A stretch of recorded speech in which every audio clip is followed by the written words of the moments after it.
پچھلے ایپیسوڈ میں آپ دیکھتے ہیں کہ جگنو جو ہے وہ آدھی رات کو چھپکے سے حمزہ کے گھر جاتی ہے، اور جب شیری دروازہ دیکھتی ہے تو وہ دروازہ کھلا ہی ہوتا ہے، تو وہ حیران ہوتی ہے کہ آخر فرحان آدھی رات کو دروازہ کھلا چھوڑ گئے ہیں، یہ ہو بھی کیسے سکتا ہے۔ شیری دروازہ بند کر کے آ جاتی ہے، اس کے بعد دروازے پر پھر دستک ہوتی ہے اور فرحان کی آنکھ کھل جاتی ہے۔ فرحان جب جاگتا ہے تو حیران ہوتا ہے کہ اتنی رات کو دروازے پر دستک ہو رہی ہے، آخر اس وقت کون ہو سکتا ہے۔ فرحان جب جا کر دروازہ کھولتا ہے تو اس کی حیرانی کی حد ہی نہیں ہوتی کہ آدھی رات کو آخر جگنو کہاں سے آ رہی ہے۔ جب وہ جگنو سے پوچھتا ہے کہ تم اتنی رات گئے کہاں سے آ رہی ہو، تو وہ جواب دیتی ہے کہ وہ انٹی کی طبیعت نہیں ٹھیک تھی، وہ اور انٹی نے مجھے فون کیا تھا کہ میرے پاس ہو۔ تو آگے سے فرحان جواب دیتا ہے کہ کیا تم ہی انٹی کی ہمدرد رہ گئی ہو، کیا اس کا بھتیجا اور بہو اس کے ساتھ نہیں جو تم چلے گئی۔ آپ نے پچھلے ایپیسوڈ میں دیکھ لیا کہ جگنو کس طرح سے ہنگامہ مچاتی ہے اور فرحان کی بات کا بہت زیادہ غصہ کر کے گھر سے نکل جاتی ہے،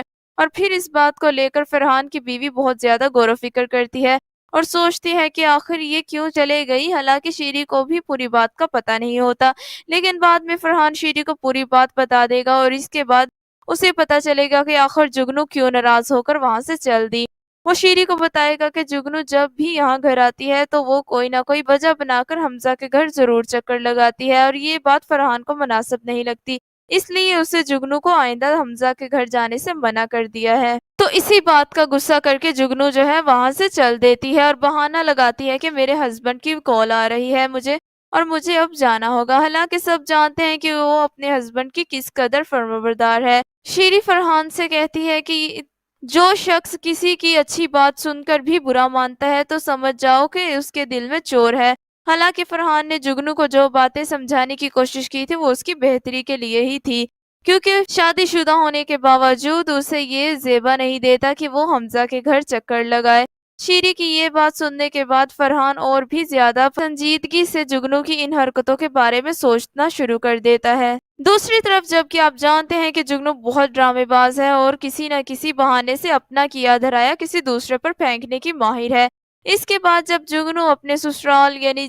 جب وہ خرم کے پاس پہنچتی ہے تو تب بھی اس کا چہرہ اداس اور اترا ہوا ہوگا، اور اس کی یہ حالت دیکھ کر خرم اس سے پوچھے گا کہ آخر بات کیا ہے،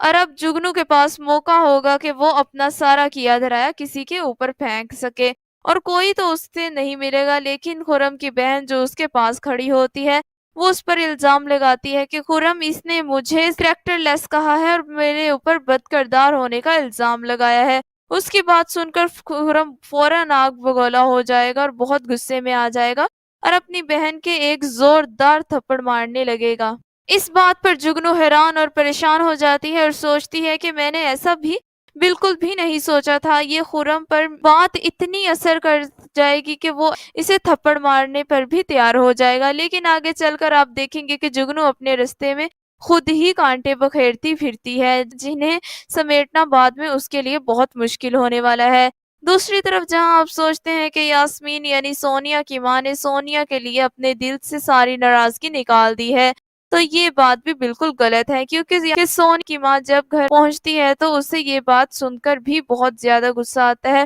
کہ سونیا نے ہم سے حمزہ کے لیے اتنا زیادہ انتظار کروایا، اور اس بات کا ذکر نہ صرف وہ اپنی بیٹی سے کریں گی بلکہ وہ آفس کی کولیگ ندارت سے بھی اس کے بارے کھل کر ذکر کرے گی۔ اصل میں یاسمین یعنی سونیا کی ماں دل میں یہ سوچ رہی ہے کہ شاید سونیا نے میری ناراضگی کا کسی نہ کسی طریقے سے بدلہ لینے کی کوشش کی ہے۔ اب خرم کی بہن کے وہ شیری کو فون کرے گی اور اس سے یہ پوچھنے کی کوشش کرے گی کہ کیا واقعی جو جگنو بھابی بتا رہی ہیں وہ سچ ہے یا اس میں جھوٹ بھی شامل ہے، اور وہ بتائے گی کہ جگنو بھابی بتا رہی تھی کہ وہ فرحان بھائی کے ساتھ آنے والی ہے اور وہ فرحان بھائی خود انہیں یہاں تک چھوڑنے والے تھے، لیکن رستے میں ہی ان کی بائک خراب ہو گئی، جس کی وجہ سے فرحان بھائی انہیں کہتے ہیں کہ تم حمزہ کے ساتھ چلی جاؤ۔ خرم کی بہن کی یہ باتیں سن کر شیری بھی بہت حیران اور پریشان ہو جاتی ہے اور سوچ میں پڑ جاتی ہے، اور وہ فوراً ساری باتیں فرحان کو بتا دیتی ہے، اور فرحان بھی پریشان اور حیران ہو جاتا ہے کہ آخر اس کی بہن جگنو کیا کرنے والی ہے اور کیا کرنے جا رہی ہے۔ حالانکہ فرحان کبھی بھی اس حق میں نہیں رہا کہ جگنو کسی نہ کسی بہانے سے حمزہ کے ساتھ ملاقات کرے یا اس کے گھر جائے۔ اس طرح کی مزید اپڈیٹس جاننے کے لیے ہمارے چینل کو لائک اور سبسکرائب کریں۔